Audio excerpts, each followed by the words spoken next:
Section 9.4 is two dependent samples matched pairs. We're going to look at what to do whenever we have dependent samples and we're testing a claim about the mean. In the section, we develop methods for testing hypotheses and constructing confidence intervals involving the mean of the differences of the values from two dependent populations. With dependent samples, there is some relationship where each value in one sample is paired with corresponding value in the other sample. So, for example, here's the matched pairs of heights of U.S. presidents and their main opponent. Since there is a relationship as a basis for matching the pairs of data, this data consists of dependent samples. So there's the president, there's his main opponent.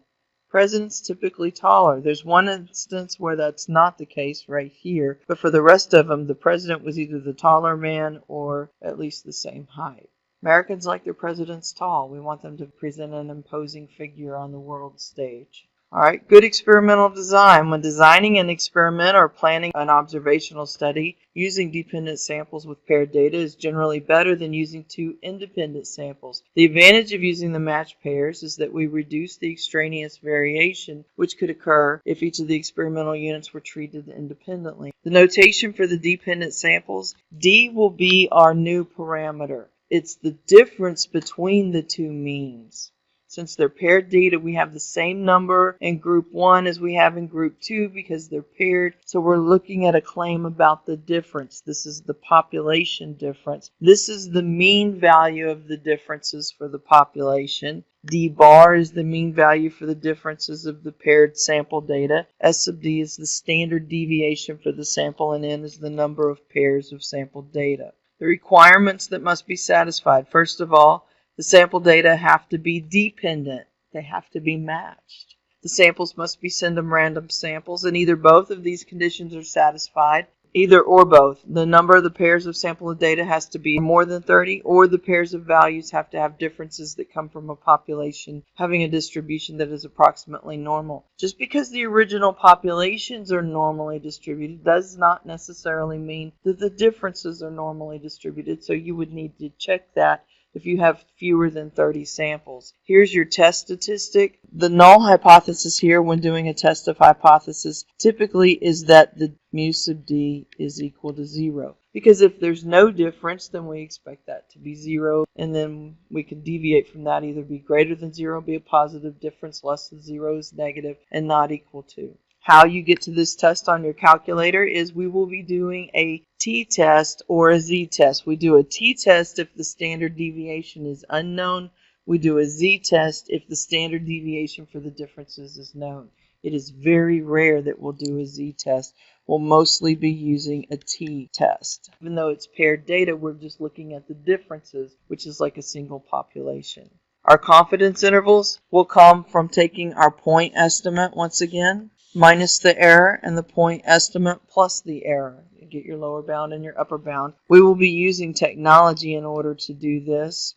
We can do a t-interval in order to get the confidence interval.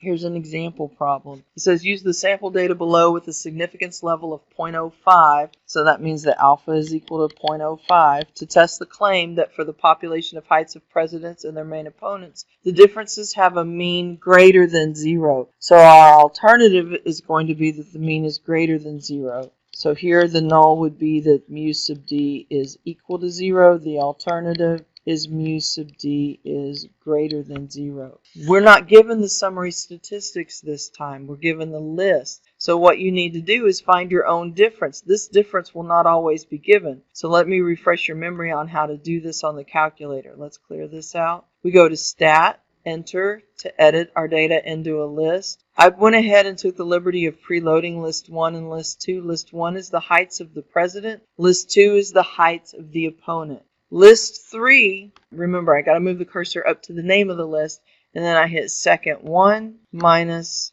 second 2. List 1 minus list 2. Hit enter and it will go ahead and populate list 3 with those differences. I just wanted to remind you of how to do that in case this difference is not given as it is in this situation. So now I can use list 3 for my data. Because we have a very small sample size, we only have a sample size of 5, we need to actually check the distribution here for normality. We do a normal quantile plot on list 3. This is the normal quantile plot on list 3 because we're checking the distribution of the differences.